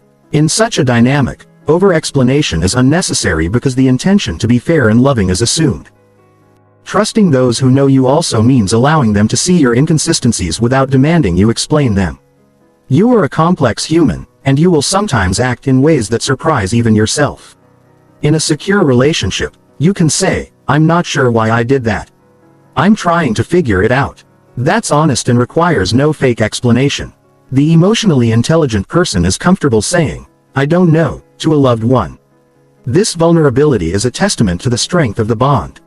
Ultimately, intimacy without justification is a practice of letting love be bigger than understanding. You can love someone deeply and still not understand every part of them. You can feel loved deeply and still not be perfectly understood. The emotional safety of the relationship does not come from exhaustive transparency but from a bedrock of mutual respect and care. When you have that, explanations become optional, offered as gifts of closeness, not as tolls to pass the gate. Chapter 18. Handling conflict gracefully, why emotionally intelligent people don't escalate. Conflict is the crucible where the habit of over-explanation can do the most damage. In the heat of an argument, the instinct to defend, explain, and justify is at its strongest. Yet this is precisely when explanation is most likely to be interpreted as attack, dismissal, or blame shifting. Emotionally intelligent people handle conflict with a focus on resolution and connection, not on winning a debate, and this focus naturally minimizes destructive over-explanation. The first principle is emotional regulation under fire. When conflict triggers a fight or flight response, the emotionally intelligent person recognizes the signs: racing heart, heat, tunnel vision, and takes steps to regulate before speaking. This might mean calling a timeout. "I need a few minutes to calm down so I can be fair to both of us." This is not an explanation, it's a process statement. By regulating first, they avoid the cascade of defensive verbiage that escalates conflict. When they do speak, they use "I" statements and focus on their own experience and needs. "I felt hurt when you canceled our plans without letting me know. In the future, I'd really appreciate a quick text." There's no lengthy explanation of why they felt hurt, no citing of past grievances, no justification of their right to feel hurt. The statement is clean, vulnerable, and forward-looking. It invites collaboration, not counter-argument. They listen intently to the other person's response, even if it includes criticism. If the other person says, "Well, you always overreact," the over-explainer would launch into a defense of their emotional proportionality, complete with examples. The emotionally intelligent person might say, "It sounds like you experience my reactions as too big for the situation. Can you help me understand what that's like for you?" This sidesteps the defense entirely and moves into curiosity. It de-escalates because it isn't a counter-punch. Apologies are offered without elaborate justification. A simple, sincere, "I'm sorry I hurt you," is far more powerful than, "I'm sorry, but I was really stressed because of work and the traffic and." The "but" negates the apology. It's a form of explanation that shifts blame. Emotionally intelligent people take ownership. "I made a mistake. I'm sorry. I'll do my best to do better." No explanation needed. If context is truly necessary for the solution, it can be offered later, after accountability has been taken. They also avoid the trap of needing the last word. Many conflicts drag on because each person feels they must have the final, definitive explanation that makes the other see the light. The emotionally intelligent person is comfortable leaving a disagreement unresolved for the moment. "I can see we're not going to see eye to eye on this tonight. Let's take a break and revisit it when we're both less activated." This is not a surrender, it's a strategic pause that prevents the accumulation of verbal wounds. Setting boundaries within conflict is crucial. "I'm not willing to continue this conversation if there's yelling. Let's talk when we can do so calmly." No explanation of why yelling is harmful is needed, it's a limit. If the other person persists, the emotionally intelligent person will follow through. "I'm going to step away now. I'm happy to talk later." They don't get drawn into a meta-argument about the boundary. Ultimately, the goal in conflict is not to be understood but to understand. When you genuinely seek to understand the other person, you are less focused on defending your own position. You ask questions, reflect back, and validate their feelings even if you disagree with their conclusions. This de-escalation is profound. The other person feels seen, and often, their need for you to explain yourself diminishes because the real need was to be heard. By listening, you've already given them what an explanation never could. Chapter 19. Leading without lecturing, the quiet authority. Leadership, whether in a formal position or in the informal influence we all have, is an arena where the urge to explain can either build trust or erode it.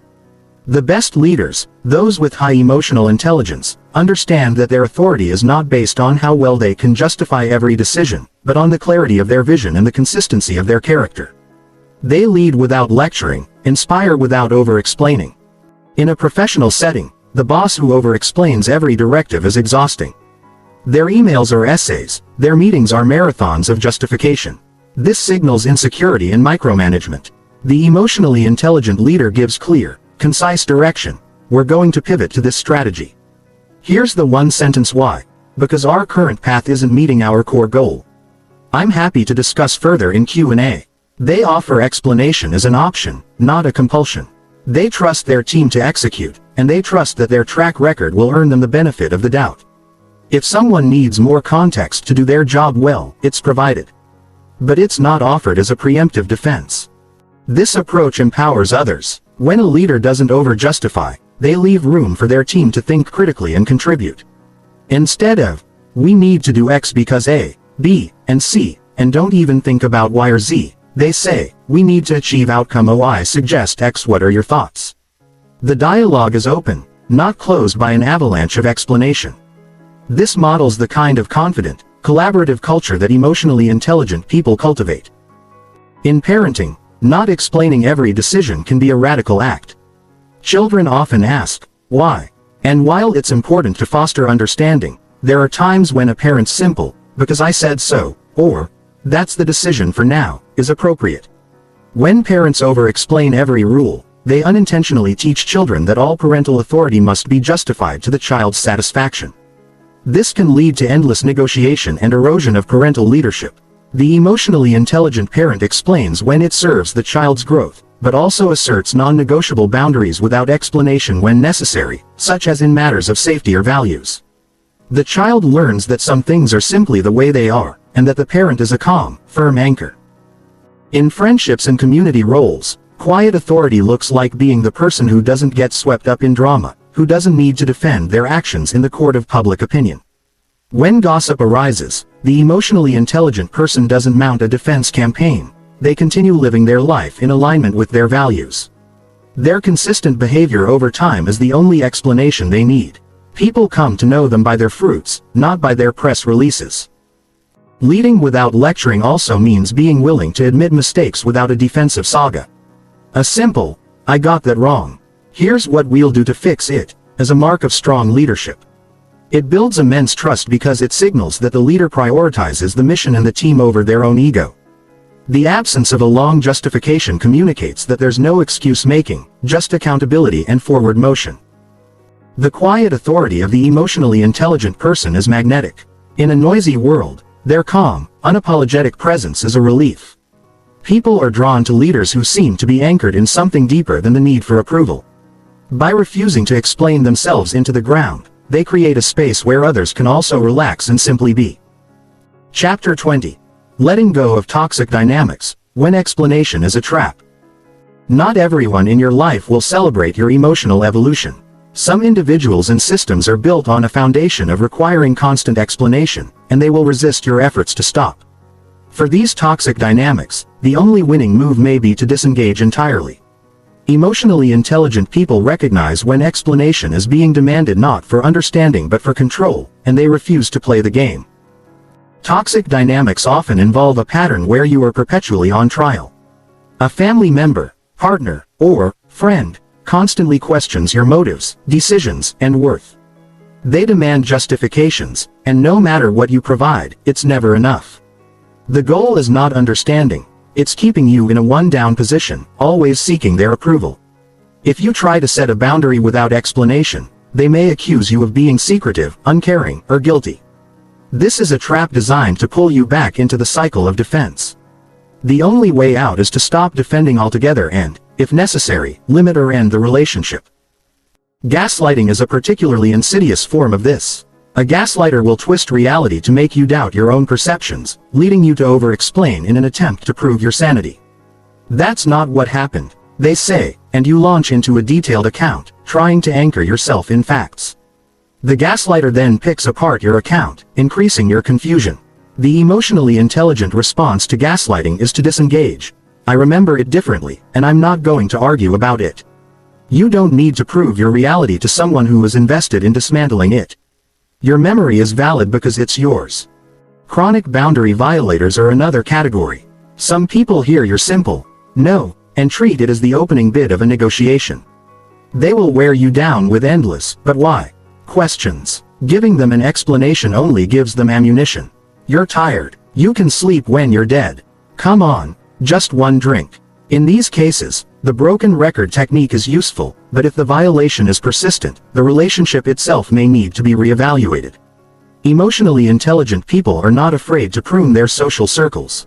They understand that they are not obligated to maintain relationships with those who refuse to respect their boundaries, no matter the shared history. In the workplace, a toxic boss or colleague might use demands for explanation as a tool of micromanagement or harassment. There are situations where you must provide explanations as part of your job, but you can learn to distinguish between reasonable accountability and coercive control. If you are being asked to justify every minute of your day in a way that feels degrading, you can set professional boundaries. I'm happy to provide a summary of my project progress weekly, but I don't find it productive to account for every hour. Can we agree on that format? If the answer is no, you may need to seek a healthier work environment. Letting go of toxic dynamics is an act of profound self-care. It can be painful, especially when it involves family or long-term friends. The urge to explain one last time in hopes of finally being understood is strong. But as the saying goes, you can't explain yourself to someone committed to misunderstanding you. The closure you seek must come from within. You accept that they may never get it, and you release the relationship. This frees up an immense amount of energy that was being drained by the toxic dynamic. In the space left by those relationships, you can cultivate connections with people who don't require you to jump through hoops of justification. Your tribe is out there. People who appreciate your directness, who respect your boundaries without challenge, and who understand that your silence is not a threat. Finding them requires being that person yourself. As you stop explaining, you naturally attract those who value authenticity. Part 6. Cultivating the no explanation lifestyle. Chapter 21. Building unshakable self-trust. The journey to stop explaining yourself is fundamentally a journey of learning to trust yourself. Self-trust is the unwavering belief that you can handle whatever arises from your choices, that your decisions are valid even when others disagree, and that you will be your own support system when things go wrong. Without self-trust, you will always look to others for validation, and explanation becomes the bridge you build between their approval and your self-worth.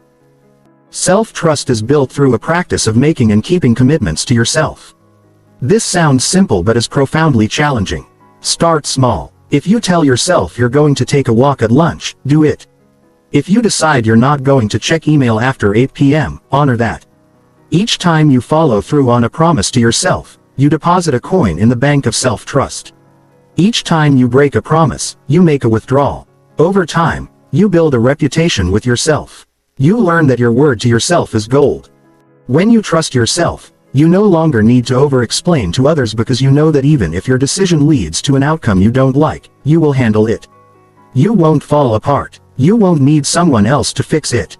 This inner safety net is the bedrock of confident, unapologetic action. You can say no to a social event trusting that you'll be okay with the potential FOMO because you'll take care of yourself. You can voice an unpopular opinion trusting that you can handle the disagreement without crumbling. Self-trust also means trusting your intuition. Our bodies and subconscious minds process information that our conscious minds miss. That gut feeling that something is off, that urge to decline an offer even though you can't articulate why, these are valid data points. The over-explainer dismisses these feelings because they can't be justified with logic. The emotionally intelligent person trusts them. I don't have a concrete reason, it just doesn't feel right for me. That is a complete and valid reason. By honoring your intuition, you strengthen it. Making decisions and standing by them, even small ones, builds self-trust. The over-explainer often second-guesses every decision, which is why they need others to affirm the decision's correctness. To break this, practice making a decision and closing the door on rumination. Decide what you'll order at a restaurant quickly and don't look back. Decide what you'll do with your weekend and commit. Even if it turns out not to be the perfect choice, you handle it. You learn that a bad decision isn't catastrophic. This builds resilience and reduces the need for external validation. Self-trust involves accepting that you will make mistakes and that mistakes don't define you. If you make a poor choice, you don't need to explain it away to preserve your ego. You can say to yourself, okay, that didn't work out. What can I learn? And move on. To others, a simple, I misjudged that. I'll do it differently next time, is all that's needed. Your self-trust isn't shaken because it's not based on a myth of perfection, it's based on a commitment to growth and self-compassion. Building self-trust also means becoming your own emotional anchor. When you're upset, you soothe yourself. When you're uncertain, you talk yourself through it with kindness. You become the parent to your inner child that you might not have had. This internal security means you don't urgently need someone else to make you feel okay. The compulsion to explain as a bid for comfort subsides, because you can comfort yourself. Chapter 22. Mindfulness in the present moment, the death of excessive explanation. Mindfulness, the practice of non-judgmental awareness of the present moment, is a powerful antidote to over-explanation. Over-explanation is often rooted in the future, anticipating others' judgments, or the past, rehashing past criticisms. It takes you out of the here and now. Mindfulness brings you back, and in the present moment, the need to explain often dissolves. Consider the mental state before an over-explanation. You are likely imagining a future scenario. If I don't explain now, they'll think X, and then Y will happen, and I'll feel terrible. This is a mental construction, not reality. Mindfulness anchors you in what is actually happening right now. A person asked a question. You feel a sensation of anxiety, the room is a certain temperature, there are sounds. By grounding in the present, you see that the catastrophic future is just a thought. You don't have to act on it. You can simply respond to the actual question with presence. Mindfulness also helps you ride out the urge to explain. The urge arises as a sensation in your body, a tightening, a restlessness, a mental pressure. Instead of immediately acting on it, you can mindfully observe it. This is what the urge to explain feels like. It's uncomfortable, but it's just a sensation. It will pass. You breathe into it. You don't try to push it away, but you don't feed it either. In a short time, it does pass. The more you practice this, the more you learn that you don't have to obey every impulse. The practice of mindful listening, described earlier, is a formal application. When someone is speaking, you give them your full attention, without planning your response. This is purely present moment awareness. When they finish, you take a mindful breath and respond from that presence. Often, the response that arises is simpler, more authentic, and less loaded with justification because it comes from a calm, centered place rather than a reactive one. A daily mindfulness meditation practice rewires the brain over time. Studies show that regular meditation increases gray matter in the prefrontal cortex, the seat of executive function and emotion regulation, and decreases activity in the amygdala, the fear center. Essentially, it strengthens the very brain regions that allow you to pause and choose not to over-explain. Even 10 minutes a day of sitting and following your breath can, over weeks, lead to noticeable changes in your impulse control and emotional reactivity. Informal mindfulness throughout the day is equally important. Pick routine activities. Brushing your teeth, waiting in line, drinking coffee, and do them with full attention. Notice the sensations, the thoughts that come and go. This trains the mind to stay present. When you enter a social situation where you might over-explain, your mind is already in the habit of presence, not runaway anticipation. Mindfulness also cultivates a non-judgmental attitude toward yourself. Much over-explanation is driven by harsh self-criticism. I'm so stupid for feeling this way, I need to justify it. Mindfulness teaches you to observe your feelings and thoughts without labeling them as good or bad. You can notice, there's the thought that I'm stupid, and let it go. This self-compassion reduces the shame that fuels the need to explain. You accept yourself as you are in this moment, and that acceptance is felt by others. You don't need to explain your messiness because you've already accepted it. Chapter 23. From people-pleasing to self-fulfillment. People-pleasing is a deeply ingrained pattern for many over-explainers. The people-pleaser believes their worth is determined by how much they do for others and how little trouble they cause. Explanation becomes a tool to manage others' happiness and avoid any possible displeasure. Transitioning from people-pleasing to self-fulfillment is a radical shift that dramatically reduces the need to explain. People-pleasing is not kindness, it's a survival strategy often born in childhood. You learned that to be safe and loved, you needed to manage the emotions of those around you. You became hyper-attuned to others' needs and expectations and developed a habit of preemptively explaining any deviation from those expectations. As an adult, this leaves you exhausted, resentful, and disconnected from your own desires. The journey to self-fulfillment begins with the radical idea that your needs, desires, and limits are just as important as anyone else's. This is not selfishness, it's healthy self-regard. You start to ask yourself, in any situation, what do I want? What do I need? For a lifelong people-pleaser, this question can be shockingly difficult to answer. You may have so suppressed your own preferences that you don't even know them. The practice is to start tuning in. Before automatically saying yes to a request, pause and check in with yourself. Do I actually want to do this? How does my body feel when I consider it? Trust the answer, even if it's, I don't want to. When you start acting on your own preferences, the people-pleasing alarm goes off. You anticipate disappointment and disapproval. The old pattern wants to rush in with explanations to soften the blow. This is where you must hold firm. You can be kind and direct. Thank you for thinking of me, but I'm not going to be able to do that. The discomfort you feel is the withdrawal symptom from the drug of approval. It will pass. Each time you choose yourself without over-explaining, you teach your brain that it's safe to do so. You also start to discover who you really are, rather than who you've been trained to be. Self-fulfillment means recognizing that your purpose on this earth is not to meet everyone else's expectations. It's to live out your own unique calling. When you are aligned with a sense of purpose, decisions become clearer. You can more easily say no to things that pull you off course. And you don't need to explain because your purpose is your guide, not subject to public vote. If you know your goal is to write a book, declining a social invitation to spend the evening writing doesn't require an elaborate excuse. I'm working on a project is sufficient. Your commitment to your self-fulfillment is the only justification needed. Recovering people-pleasers often find it helpful to gradually disclose their true selves. You don't have to make a grand announcement. Start with small acts of preference.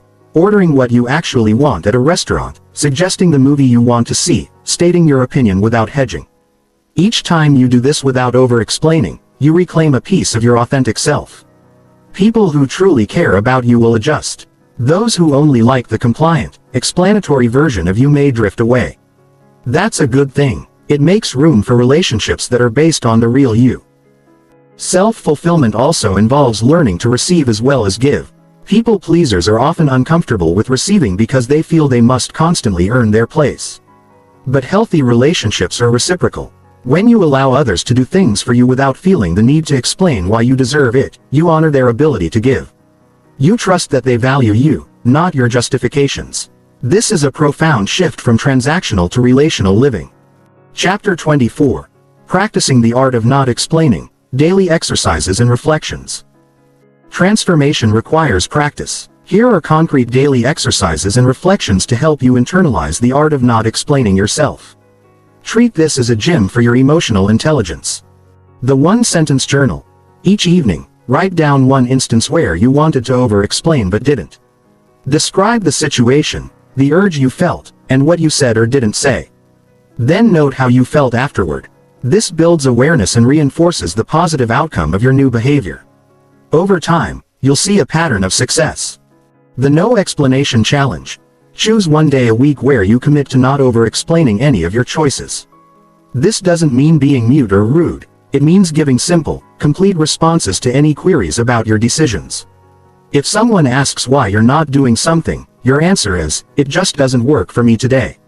Carry a small notebook to tally each time you succeed. If you catch yourself mid-explanation, stop, smile, and say, "Actually, that's all I need to say about it." Count it as a learning moment, not a failure. Boundary rehearsal. Write down 3 boundaries you'd like to set that you've been over-explaining. For each, craft a simple, kind statement of no more than 2 sentences. For example, I've decided to keep my weekends work-free. I won't be checking emails during that time. Rehearse these statements aloud in front of a mirror, paying attention to your posture, voice, and eye contact. Practice until they feel natural. Then, deploy them in real life. The rehearsal reduces anxiety. The pause practice. In every conversation this week, intentionally insert a 1 to 2 second pause before you respond to any question, even casual ones like, "How are you?" This builds the habit of not reacting instantly. Use the pause to breathe and check in with yourself. Notice how often your mind wants to run off with an explanation. Just observe it. This simple exercise rewires the impulse control pathway. Compassionate inquiry with a partner. If you have a trusted friend or partner who is also on this journey, practice together. One person asks a potentially triggering question, e.g., "Why didn't you call me back?" And the other practices a non-explanatory response, "I'm sorry, I dropped the ball." All do better. Give each other feedback on tone and body language. This safe environment builds skills for the real world. The why meditation. Sit quietly and bring to mind a recent situation where you over-explained. Now ask yourself, why? And listen to the answer. Then ask, why? To that answer. Drill down through the layers, boredom, guilt, fear of abandonment, until you reach a core wound. Sit with that wound and offer it compassion. Say to yourself, "Of course I felt that need. It makes sense. But I am safe now." This process integrates the psychological roots and loosens their grip. Celebrate small wins. Each time you successfully decline to over-explain, do a small internal celebration. Yes, I did it. You can even have a physical token, a pebble in a jar, a check mark on a calendar. The brain learns through reward. By consciously rewarding the new behavior, you accelerate the extinction of the old compulsion. Read and reflect on role models. Think of public figures, literary characters, or people you know who embody quiet confidence. How do they handle intrusive questions? Imagine them in your situation. What would they do? Write a short reflection. This mental modeling is a powerful way to adopt new behaviors. Consistency is key. Like any skill, the art of not explaining improves with regular practice. Be patient with yourself. You've had a lifetime of conditioning. It will take time to rewire. But each small success is a victory, and they add up to a profound transformation. Part 7. The Deeper Philosophy. Chapter 25. The Freedom of Being Misunderstood, Emerson and Beyond. Ralph Waldo Emerson, the great American essayist, wrote in his essay, Self-Reliance, Is It So Bad, Then, to Be Misunderstood? Pythagoras was misunderstood, and Socrates, and Jesus, and Luther, and Copernicus, and Galileo, and Newton, and every pure and wise spirit that ever took flesh. To be great is to be misunderstood. This is the rallying cry of the emotionally intelligent person who has stopped explaining. The fear of being misunderstood is a cage. The acceptance, even embrace, of being misunderstood is freedom. The fear of misunderstanding is rooted in a desire for belonging. We equate being understood with being accepted. If someone misinterprets our actions, we fear they will reject us. This fear keeps us in a constant state of self-defense. But Emerson's insight is that the greatest contributors to humanity were routinely misunderstood in their time. Their visions were too new, their perspectives too far from the consensus. If they had spent their energy explaining themselves to everyone who didn't get it, they would have had no energy left for their work. For the average person, the stakes are lower, but the principle holds. When you stop caring that everyone understands you, you reclaim a massive amount of mental real estate. You no longer tailor your life for public consumption. You make your choices based on your values and let the chips fall where they may. Some will misunderstand, some will criticize, some will gossip. Let them. Your life is yours to live, not theirs to grade. This is not a license for poor communication where clarity truly matters. In collaborative work and close relationships, striving for mutual understanding is an act of care. But the key word is striving, not desperation. You do your part to communicate clearly and kindly, and then you release the outcome. You cannot control another's interpretation. If they choose to misunderstand, that is their prerogative. You can walk away with a clear conscience. Embracing the possibility of being misunderstood also makes you braver in self-expression. You can share unconventional ideas, set unpopular boundaries, and live an offbeat life without the constant need to justify it. You become an original rather than a copy. The world is changed by those who dare to be themselves, not by those who perfectly explain themselves. Your quiet example of self-acceptance may be the very thing that gives someone else permission to do the same. There is a spiritual dimension to this freedom. When you stop seeking the approval of the herd, you connect more deeply with your own soul and, for many, with a higher power. Your validation comes from within and from above, not from without. You walk your path with an inner authority that cannot be shaken by the world's opinions. This is the freedom that the great sages and philosophers have pointed to for millennia. It is available to you now, in this moment, simply by choosing to let go of the need to be understood. Chapter 26. Authenticity and the Unexamined Self. Authenticity is a word that gets thrown around a lot, but what does it really mean to live authentically? It means that your outer life matches your inner reality. It's the congruence between your values, feelings, and actions. Over-explanation often signals a gap in authenticity. We are trying to bridge the gap between what we did and what we think we should have done, or between what we feel and what we think is acceptable to feel. The emotionally intelligent person pursues authenticity as a practice. They regularly check in with themselves. Is this action aligned with my values? Is this, yes, genuine? Am I saying this because I mean it or because it's expected? This ongoing self-examination is not navel-gazing, it's maintenance of integrity. When you are living authentically, you have far less to explain because your life makes sense as a coherent whole. Even if others don't understand a particular choice, they sense the integrity behind it. And you don't feel the dissonance that drives you to justify. There is, however, a paradox. The authentic self is not a fixed thing to be discovered, but a process to be engaged in. We are always changing, and sometimes we do things that surprise ourselves. This is where the unexamined self comes in. The emotionally intelligent person is comfortable saying, I don't know why I did that. It just felt right at the time, or, I'm still figuring out what I think about that. This is a form of authenticity that doesn't require a fully formed explanation. It's the authenticity of being a work in progress. The pressure to have a clear, defensible reason for everything is a tyranny of the rational mind. It denies the reality that much of human life is guided by intuition, emotion, and the subconscious. By demanding an explanation for everything, we lose touch with the wild, mysterious parts of ourselves that can't be reduced to a bullet point list. The emotionally intelligent person makes peace with this mystery within themselves. They don't need to fully understand themselves to be themselves. Authenticity also involves embracing the parts of yourself that might not be socially celebrated, your weird hobbies, your unconventional beliefs, your selfish needs. When you hide these, you create a secret life that requires constant explanation to maintain the facade. When you openly and unapologetically integrate them, the need for the facade disappears.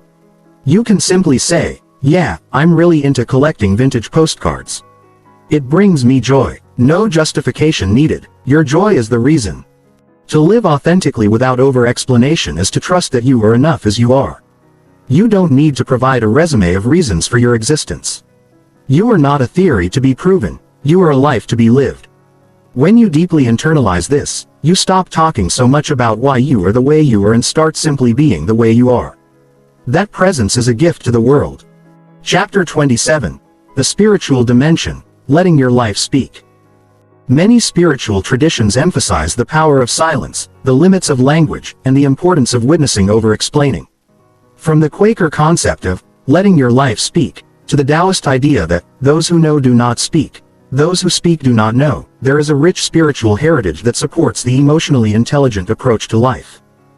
Let your life speak is a phrase that suggests your actions, your way of being in the world, are the ultimate communication.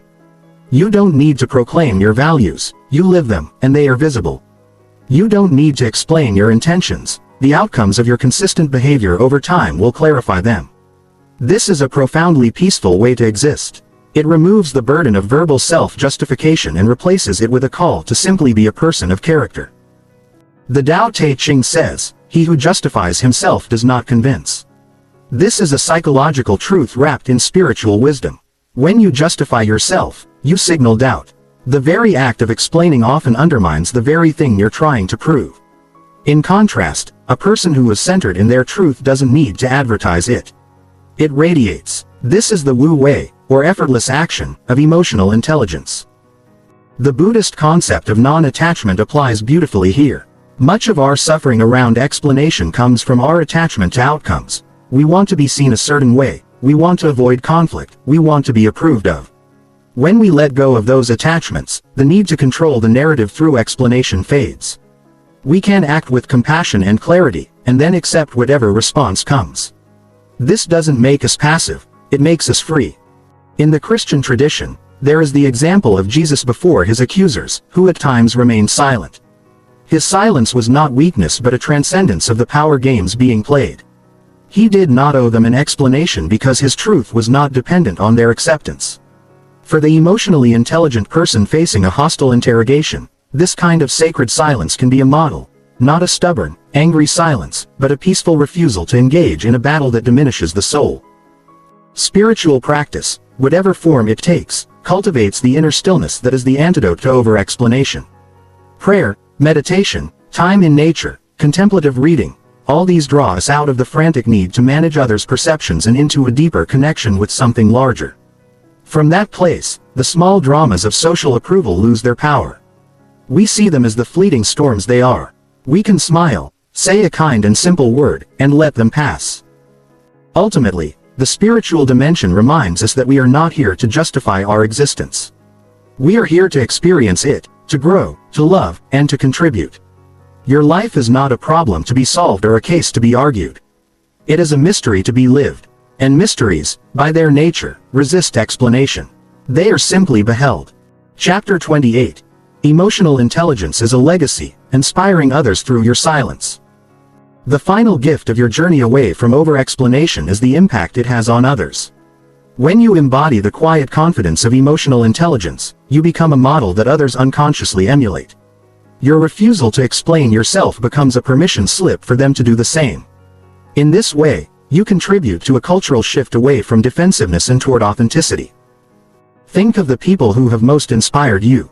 Were they the ones who talked endlessly about their reasoning, or the ones who simply lived their truth with grace? Chances are, it was the latter. There is a magnetic quality to a person who is unapologetically themselves. They make you feel that you, too, could be that free. This is the legacy of the emotionally intelligent person, not a list of teachings, but a lived example. In your family, choosing not to over-explain can break generational patterns. Perhaps you grew up with parents who demanded justifications or who over-explained themselves, creating an atmosphere of tension. By doing it differently, you offer the next generation a new template. Your children, nieces, nephews, or younger friends learn that it's okay to simply say no, to have private thoughts, to be their own person without a constant report to the authority figures. This is a profound gift. In your workplace, your quiet confidence can shift the culture. As you refuse to engage in defensive posturing, you invite others to focus on solutions rather than blame. Meetings become more efficient. Trust grows. Others start to adopt your simple, direct style. You may even become a mentor without trying, simply because people observe how you handle pressure and want to learn. In your community, your authentic living is a quiet act of rebellion against a culture of constant self-surveillance and performative accountability. You show that it's possible to be accountable for your actions without being on a perpetual witness stand. You show that privacy and integrity can coexist. You show that one can be a good person without explaining exactly how or why. This is a radical act in a time when everything is expected to be posted, discussed, and justified. The ripple effects are unknowable. The person you casually show grace to by not demanding an explanation might, years later, do the same for someone else. The friend who sees you set a simple boundary without a meltdown might finally set one of their own. The child who watches you might grow up with a healthier relationship to guilt and self-expression. You never know what seeds you are planting. But your legacy is not your primary motivation. You don't stop explaining yourself to be a role model, you do it for your own peace. The fact that it helps others is a beautiful byproduct. It's the natural overflow of a life lived in emotional integrity. The stream doesn't set out to nourish the land, it simply flows, and the land flourishes along its banks. As you continue on this journey, hold this vision: a world where more and more people have stepped off the witness stand, where we listen more than we defend, where silence is not awkward but sacred, where being misunderstood is no longer a crisis. You are part of that world coming into being. Every time you resist the urge to over-explain, you are casting a vote for a more peaceful, authentic humanity. Conclusion. The Quiet Revolution. We have traveled a long path together. From the psychological roots of over-explanation through the skills of emotional intelligence, from boundary setting to spiritual philosophy, we've explored why the emotionally intelligent never explain themselves and how you can join their ranks. Now, the question is, what will you do with this knowledge? The answer is both simple and demanding. You will practice. You will catch yourself in the act of over-explaining and pause. You will try out a simple no, and feel the rush of anxiety and survive it. You will set a boundary and not break it. You will let a misunderstanding stand and discover that the world didn't collapse. You will slowly, imperfectly, build a new way of being. There will be stumbles. You'll find yourself halfway through a defensive monologue and realize what you're doing. That's okay. Stop. Say, you know, I'm over-explaining. Let me just say that I've made my decision, and I'm good with it. This kind of honest recovery is itself an act of emotional intelligence. It shows you're human and you're trying. People respect that. The Quiet Revolution is not a loud, dramatic event. It's a million small moments of choosing yourself. It's the inner shift from seeking external validation to resting in internal clarity. It's the gradual realization that you are not on trial. Your life is not a case to be argued. You are a person to be lived. Imagine your life a year from now, if you commit to this path. You will have more energy because you're not constantly spinning your wheels in justification. Your relationships will be healthier because they're based on who you are, not who you've persuaded people you are. You'll have more time because you're not crafting essays in your head. You'll know yourself more deeply because you've listened to your own silence. You'll be a calming presence in a frantic world, and you'll have inspired others, perhaps without ever realizing it. The emotionally intelligent people who never explain themselves are not a different species. They are simply people who have learned, through pain and practice, that their worth is inherent. They have discovered the secret that the quieter you become, the more you can hear. The less you explain, the more you are understood. The less you defend, the more you are respected. This is the paradox at the heart of emotional intelligence. Now, go. Start your quiet revolution. You don't need to explain it to anyone. Just live it. Afterward, a personal invitation to silence. Before you close this book, I invite you to sit for a moment in silence. Right here, right now. Put down the book, close your eyes if you like, and just be with yourself for 60 seconds. Don't plan, don't rehearse, don't explain anything to anyone, not even to yourself. Just breathe, and exist. That is the core of what this book is about. In that silence, you are complete. You need no justification. You are simply you. Carry that silence with you into the next conversation, the next conflict, the next decision. Let it be the ground beneath your words. From that ground, let simple, true words arise. And when the words stop, return to the silence. You are enough. Your life is enough. No explanation required. Thank you for walking this path with me. I wish you peace, clarity, and the profound freedom of the unapologetic life.